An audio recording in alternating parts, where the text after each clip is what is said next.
श्री शिवाय नमस्तुभ्यम, हर हर महादेव। दोस्तों, आप सभी लोग जानते हैं कि 15 जनवरी 2026 यानी गुरुवार को पड़ रही है माघ महीने की द्वादशी तिथि। और दोस्तों, ये वो तिथि है जो माघ महीने में पड़ने वाली सबसे बड़ी तिथि है, क्योंकि यह गुरुवार के दिन पड़ रही है और इसका बहुत ही बड़ा और विशेष महत्व होता है। और इसी दिन किया गया एक तेल के दीपक का उपाय कभी भी खाली नहीं जाता है। पूज्य गुरु जी ने कहा है, अगर कभी भी मौका लग जाए और माघ महीने की द्वादशी तिथि गुरुवार को पड़ जाए तो आप लोगों को एक दीपक वाला उपाय तो अवश्य ही करना चाहिए। और इन दोनों का संयोग बहुत ही कम आता है। और दोस्तों, पूज्य गुरु जी ने अपनी शिव महापुराण की कथा में बताया है, इस दिन आपको एक दीपक वाला उपाय तो अवश्य ही करना चाहिए, क्योंकि ऐसा दिन पूरे साल में सिर्फ एक ही बार आता है। और दोस्तों, आप सभी लोग जानते हो कि गुरुवार का अगर सबसे बड़ा कोई उपाय है तो वो एक तेल के दीपक वाला उपाय है। तो दोस्तों, इस गुरुवार के दिन आप लोगों को इस एक दीपक वाले उपाय को जरूर करना है। बहुत सारे लोग होंगे जिन लोगों ने इस उपाय को न किया हो, मतलब पूरा साल निकल गया और उन्होंने किसी भी दिन इस एक तेल के दीपक वाले उपाय को न किया हो। पर दोस्तों, आपके पास एक आखिरी मौका बचा हुआ है, जो कि 15 जनवरी के दिन है। तो इस दिन आप लोगों को इस वाले उपाय को जरूर कर लेना है। भले ही आपने पूरे साल भर इस उपाय को न किया हो, पर अगर आपने इस माघ महीने में पड़ने वाली द्वादशी के दिन अगर इस वाले उपाय को कर लिया तो आपको इस उपाय को करने का वो फल मिलेगा जिसकी आपने कभी कल्पना भी नहीं करी होगी। इसीलिए आप लोग इस वाले उपाय को एक बार जरूर कर लेना, ताकि आप लोगों के हाथ से यह मौका ना जा सके और आपको इस उपाय को करने का फल मिल सके। दोस्तों, ये उपाय पंडित जी ने अपनी अभी की ही शिव महापुराण की कथा में बताया है, जिस उपाय को आज हम आपको बहुत अच्छे से समझाने वाले हैं। इस वीडियो को देखने के बाद इस उपाय को समझने के लिए आपको कोई और वीडियो को देखने की जरूरत नहीं पड़ेगी। तो चलिए दोस्तों, उपाय को शुरू करते हैं। देखिए, यह इस माघ महीने के गुरुवार के दिन ये इतना खास होता है, इतना महत्वपूर्ण होता है। देखा गया है कभी कभी बड़े बड़े पूजा पाठ अनुष्ठान से जो मनोकामना पूर्ण नहीं होते, वो इस माघ महीने के द्वादशी के दिन एक छोटे से उपाय करने से ही आपकी मनोकामना पूर्ण हो जाती है। और बहुत सारे लोगों ने इस उपाय को किया भी है और उनको इस उपाय को करने का फल भी जरूर मिला है। अगर आप लोग भी इस उपाय को गुरुवार द्वादशी के दिन करना चाहते हैं तो आप इस उपाय को पहले अच्छे से समझ लेना, सुन लेना, उसके बाद करना। आपको इस उपाय का फल जरूर मिलेगा। और इस उपाय को कर लेने से आपके घर में चाहे किसी भी प्रकार की दुख और समस्या क्यों ना चल रही हो, आपको उसका कारण भी नहीं पता है कि भाई यह समस्या किस कारण से चल रही है। उसका कुछ भी कारण हो सकता है, जैसे पितृदोष हो सकता है या किसी भी तरह का मंगल दोष भी हो सकता है। तो इस दिन आप लोगों को यह वाला उपाय कर लेना है। यह एक ऐसा उपाय है जिस उपाय को अगर किसी विशेष दिन पर किया जाए तो भाई उस विशेष दिन का जो है वह तो हमें मिलता ही मिलता है।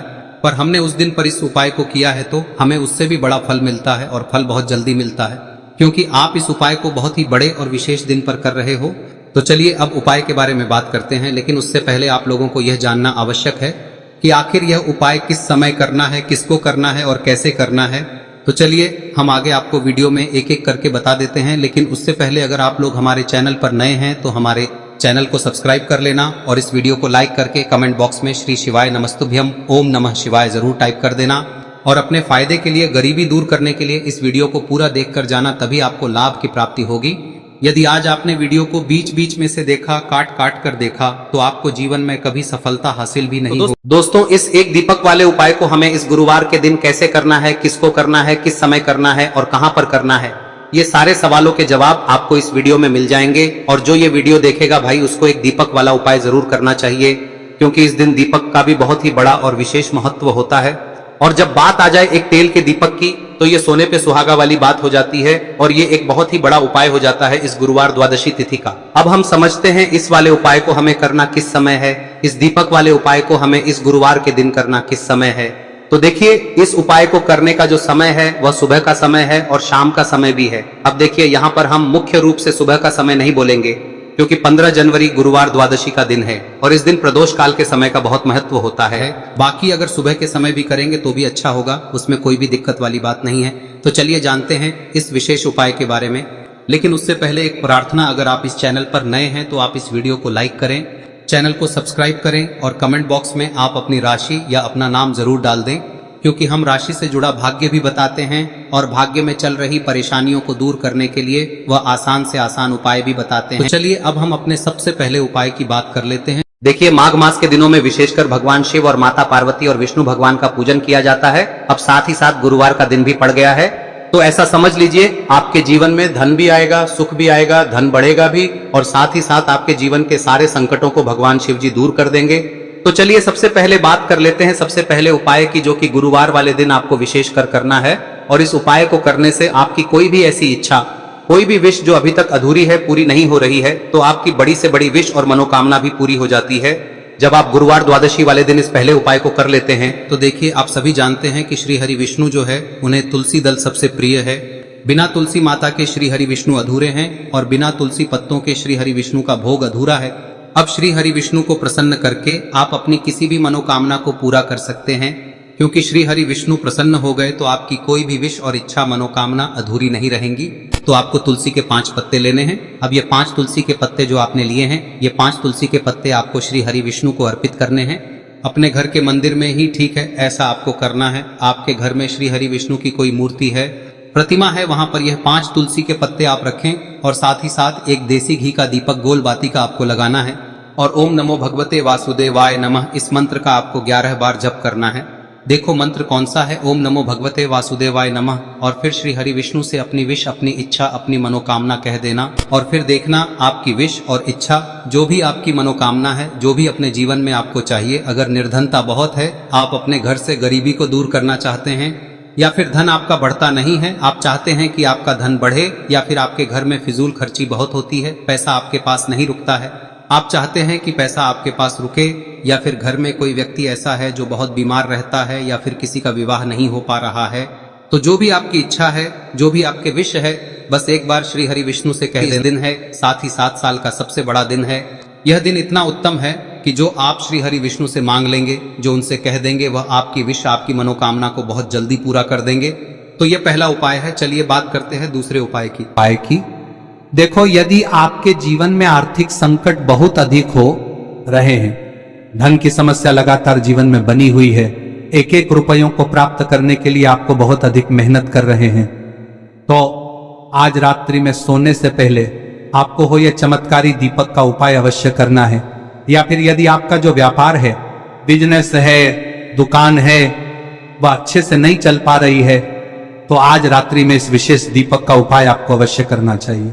देखो दोस्तों, दीपक हमारे घर में सभी नकारात्मक शक्ति को बाहर करता है। यह उपाय आपको साल में केवल 1 बार करने का ही मौका मिलता है। देखिए, इस उपाय के लिए आपको तुलसी जी की जो सूखी लकड़ी होती है उसे ले लेना है। देखिए दोस्तों, यदि आपके पास पुरानी तुलसी जी की लकड़ी है तो उसे आप ले सकते हैं, और यदि आपके घर में तुलसी जी जो लकड़ी है वह सूखी हुई है तो उसकी लकड़ी आप तोड़ के इस्तेमाल कर सकते हैं। लेकिन आपको ध्यान रखना है कि सूर्यास्त से पहले पहले ही आपको ये जो तुलसी जी की लकड़ी है इसे अवश्य ही तोड़ लेना है। तो इस उपाय के लिए आपको सबसे पहले तो एक मिट्टी का दीपक लेना होगा, चाहे तो आटे का दीपक भी ले सके, क्योंकि आटे का दीपक सभी दीपक में सर्वोत्तम माना गया है।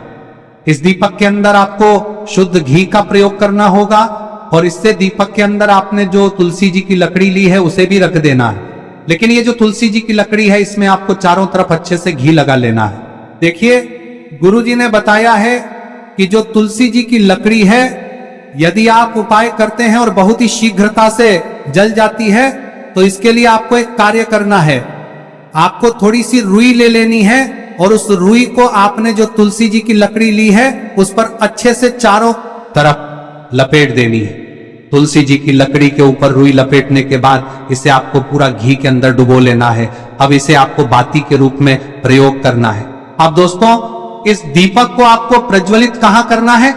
तो इस दीपक को आपको या तो भगवान विष्णु के सामने प्रज्वलित करना होगा, या फिर आपको भगवान श्री राम के सामने प्रज्वलित करना होगा, या फिर भगवान कृष्ण के सामने, यानी कि भगवान विष्णु के जो भी अवतार हैं उनके सामने आप ये दीपक प्रज्वलित कर सकते हैं। या फिर आप इस दीपक को माता तुलसी जी के सामने भी प्रज्वलित कर सकते हैं। पूज्य गुरु जी ने बताया है कि जो भी व्यक्ति इस प्रकार से तुलसी जी की डंडी से या दीपदान कर देता है, उसके जीवन में कभी भी धन की समस्या नहीं होती है। इसीलिए आपको ये पूरे साल में केवल 1 बार ही मौका मिलता है। इस उपाय को करके देखना, आपकी सभी इच्छाएं जरूर पूर्ण होंगी। ये जो उपाय है रात्रि में सोने से पहले करना है। अब बताते हैं तुलसी के गमले में आपको वह कौन सी चीज डालनी है जिस उपाय को करने से आप अपने जीवन में महाधनी बन जाएंगे। इतना धन आपको मिलेगा कि कभी भी आपके धन में कमी नहीं आएगी, कभी भी आपका धन बर्बाद नहीं होगा। आपके पैसे की बर्बादी बिल्कुल आपके जीवन से रुक जाएगी। और जो लोग कहते हैं कि घर में पैसा तो आता है, पैसा रुकता नहीं है और पैसा बढ़ता नहीं है, वृद्धि नहीं हो रही है, उन्हें भी विशेष यह तीसरा दिन जरूर करना चाहिए। तो देखिए, पहले ही आपको बता दिया कि श्री हरि विष्णु की पूजा और उनका भोग श्री मतलब तुलसी मैया के बिना अधूरा है ना। और तुलसी मैया जो है वह श्री हरि विष्णु के बिना अधूरी है। तो देखिए, जब भी आप तुलसी का कोई उपाय करेंगे तो सीधे सीधे आप श्री हरि विष्णु को प्रसन्न कर लेते हैं। अब व्यक्ति को, यानी जो भी व्यक्ति है, किस व्यक्ति को कितना धन देना है, यह श्री हरि विष्णु के हाथ में होता है। धन देने का काम माँ लक्ष्मी करती है, जो कि माँ तुलसी का ही एक रूप है। माँ तुलसी जो है यह माता लक्ष्मी का ही स्वरूप है ना। तो आपको करना क्या है, आपको लेनी है यहाँ पर हल्दी पिसी हुई, जो कि श्री हरि विष्णु से जुड़ी हुई है, आपके गुरु गृह से जुड़ी हुई है, आपकी कुंडली में गुरु को मजबूत करती है, सुख सौभाग्य को खींचने का काम करती है, धन को बढ़ाने का काम करती है। तो एक चुटकी पिसी हुई हल्दी आपको लेनी है और यह पिसी हुई सूखी हल्दी ही आपको अपने गमले में, तुलसी का पौधा जिस गमले में लगा है उसमें अच्छे से इस हल्दी को डालना है, ठीक है ना। और ओम नमो भगवते वासुदेवाय नमः इस मंत्र का जाप करना है। कितनी बार? कम से कम 11 बार जाप करना है। ओम नमो भगवते वासुदेवाय नमः इस मंत्र का जाप करते रहना है और हल्के हल्के से तुलसी के पौधे में आपको पूरे गमले में पीसी हुई हल्दी का छिड़काव करना है। तो देखिए, जो व्यक्ति लेता है, ऐसा समझ लीजिए अपने जीवन से नहीं आने वाली 7 पीढ़ियों के जीवन से निर्धनता और गरीबी को दूर कर देता है। क्योंकि हल्दी जो है ना, यह साधारण नहीं है। हल्दी इतनी उत्तम होती है कि रातों रात आपके जीवन में चमत्कार करती है। आपने देखा होगा कि कोई भी शादी होती है, विवाह होता है ना, कोई भी ऐसा शुभ काम हम करते हैं उसमें हल्दी जरूर लेते हैं। गृह प्रवेश जब हम करते हैं तो हल्दी के स्वास्तिक का निर्माण करते हैं। कोई भी अच्छा काम करने जा रहे हैं, हल्दी उसमें लेते हैं और हल्दी जो है ये आपके गुरु ग्रह को मजबूत कर देती है। अगर कुंडली में गुरु कहीं ना कहीं मजबूत है तो इससे उत्तम का मिलेगा नहीं। बहुत ही उत्तम उपाय है, तुलसी के गमले में एक चुटकी पीसी हुई हल्दी डालना है, तो यह बहुत ही उत्तम उपाय है। इस उपाय को आप जरूर, साल का सबसे बड़ा यह दिन है, तो इस उपाय को करने से श्री हरि विष्णु और महादेव आपसे न केवल प्रसन्न होते हैं, पाप होते हैं, आपसे इतना प्रसन्न हो जाते हैं कि जीवन में कभी आपके गरीबी और निर्धनता को नहीं आने देते हैं। तो चलिए अब बात कर लेते हैं अपने तीसरे उपाय की, जो कि मुख्य द्वार से जुड़ा हुआ है और यह उपाय है स्थिर लक्ष्मी के वास के लिए। ऐसा पैसा आपके घर में आएगा जो आपके घर में ही रुकेगा। ऐसा पैसा कभी आपके घर में नहीं आएगा जो आपके घर से जाएगा और विशेषकर फिजूल खर्ची में जाएगा। अब आधे से ज्यादा लोगों की यही समस्या होती है कि घर में पैसा तो आता है लेकिन बहुत जल्दी घर से चला जाता है या फिर फिजूल खर्ची में चला जाता है। तो धन की बर्बादी जिन लोगों के घर में हो रही है उन्हें विशेषकर यह तीसरा उपाय करना है, या जिन लोगों के पास बिल्कुल पैसा आना बंद हो गया है, सर पर लगातार कर्जा बढ़ रहा है, उन्हें भी यह विशेष तीसरा उपाय करना है। तो देखिए आपको फिर से क्या लेना है, हल्दी लेनी है पीसी हुई, जो कि श्री हरि विष्णु से ही जुड़ी हुई है ना। पीसी हुई हल्दी लेनी है और थोड़ा सा पानी डालकर उसका गाढ़ा गाढ़ा आपको पेस्ट बना लेना है। अब इसी हल्दी से आपको अपने घर में स्वास्तिक बनाने हैं। कितने स्वास्तिक? एक स्वास्तिक आपको बनाना है अपनी तिजोरी पर, जिसमें आप पैसा रखते हैं, चाहे तो आप संदूक में रखते हैं, अलमारी में रखते हैं, जिस चीज में भी पैसा रखते हैं, बस वहां पर हल्दी से एक स्वास्तिक बनाना है। दूसरा स्वस्तिक आपको कहाँ बनाना है? अपने घर के मंदिर में, है ना। और 2 स्वस्तिक आपको बनाने हैं अपने घर के मुख्य द्वार पर बाहर की तरफ। हल्दी से 4 स्वास्तिक आपको बनाने हैं। 2 स्वास्तिक मुख्य द्वार पर बाहर की तरफ, एक तिजोरी पर, है ना, और एक अपने घर के मंदिर में। बस यह उपाय आप लिया तो देखिए जो धन की तिजोरी है उसमें पैसा भरा रहेगा। कभी भी धन की तिजोरी धन से खाली नहीं होगी, क्योंकि जहां पर हल्दी का स्वस्तिक एक होता है वहां कभी धन की कमी नहीं होती है। हमेशा वहां पर धन की देवी माता लक्ष्मी वास करती हैं, क्योंकि हल्दी किससे जुड़ी हुई है? श्री हरि विष्णु से। और माँ लक्ष्मी कहाँ होती है? जहाँ श्री हरि विष्णु वास करते हैं। अब बात करें कि आपके घर का मंदिर जो है उसमें अगर आप एक स्वास्तिक बनाते हैं तो आपके घर से ऊर्जा जो है, पूरे में ऊर्जा फैलती है ना। तो आपके घर में पॉजिटिव एनर्जी बढ़ती है, सकारात्मक ऊर्जा बढ़ाती है। जब आप अपने घर के मंदिर में हल्दी का स्वस्तिक बनाते हैं, आपके घर से बुरी शक्तियां, नेगेटिव एनर्जी जैसी चीजें बिल्कुल आपके घर में नहीं रुकती है। मुख्य द्वार तो इतना उत्तम होता है कि मुख्य द्वार से ही माँ लक्ष्मी की नजर सबसे पहले आपके मुख्य द्वार पर ही पड़ती है। और मुख्य द्वार पर अगर आपने हल्दी के स्वस्तिक बना दिए तो माँ लक्ष्मी देखते ही प्रसन्न हो जाती है, क्योंकि यह श्री हरि विष्णु से जुड़ी हुई है ना। और हल्दी के स्वास्तिक जहां पर जो व्यक्ति अपने घर के मुख्य द्वार पर बनाते हैं, ऐसा समझ लीजिए माँ लक्ष्मी उनके घर में वास करती ही करती है और कभी भी ऐसे घर को फिर छोड़कर नहीं जाती है। स्थिर लक्ष्मी का वास आपके घर में होगा। यह हल्दी के स्वास्तिक बहुत ही उत्तम है। साथ ही साथ कोशिश करें कि इस दिन गाय माता को हरी घास अवश्य खिलाएं। अगर आपको हमारी ये वीडियो पसंद आई हो तो हमारे इस वीडियो को लाइक करें, चैनल को सब्सक्राइब करें, कमेंट बॉक्स में लिखे हर हर महादेव, जय मां लक्ष्मी। अब बात करते हैं अगले उपाय की। हम सभी के घरों में माता तुलसी का पौधा अवश्य ही होता है। तो देखिए, हमें तुलसी जी के पौधे से सबसे पहले तो 3 पत्ते तोड़ने। देखो, एकादशी वाले दिन आपको तुलसी के पत्ते नहीं तोड़ने। तो देखिए, तुलसी जी के आपको 3 पत्ते तोड़ने लेने हैं। और इन तुलसी जी के पत्तों को तोड़ने के बाद आपको 1 चुटकी हल्दी भी अपने साथ में लेनी है। हल्दी के अंदर आपको जल मिलाकर के पेस्ट के रूप में तैयार करना है। और इसी के साथ में आपको एक दीपक भी लेना होगा। दीपक आप मिट्टी का भी ले सकते हैं, आटे का भी ले सकते हैं। और इस दीपक में आपको शुद्ध घी डाल के इसमें आपको लंबी रुई की बाती का प्रयोग करना है। देखिए दोस्तों, आपके पास 3 तुलसी जी के पत्ते हैं। तो पहला जो तुलसी जी का पत्ता है उस पर आपको सबसे पहले तो जो आपने हल्दी ली है उसकी एक बिंदी लगानी है। और पहला जो तुलसी जी का पत्ता है आपके घर में, भगवान विष्णु का चाहे कोई सा भी स्वरूप हो, चाहे लड्डू गोपाल जी का स्वरूप हो, या फिर भगवान कृष्ण की आपके मंदिर में प्रतिमा हो, या फिर भगवान श्री राम की प्रतिमाएं, उनके सामने आपको पहला तुलसी जी का पत्ता अर्पित करना है। अब देखिए दोस्तों, आपके पास जो 2 तुलसी जी के पत्ते हैं और आपके पास जो एक दीपक है, इन्हें आपको लेकर के पहुंचना है। अपने ही घर में तुलसी जी के पौधे के पास में देखिए, सबसे पहले तो आपके पास जो 2 तुलसी जी के पत्ते हैं उन पर भी आपको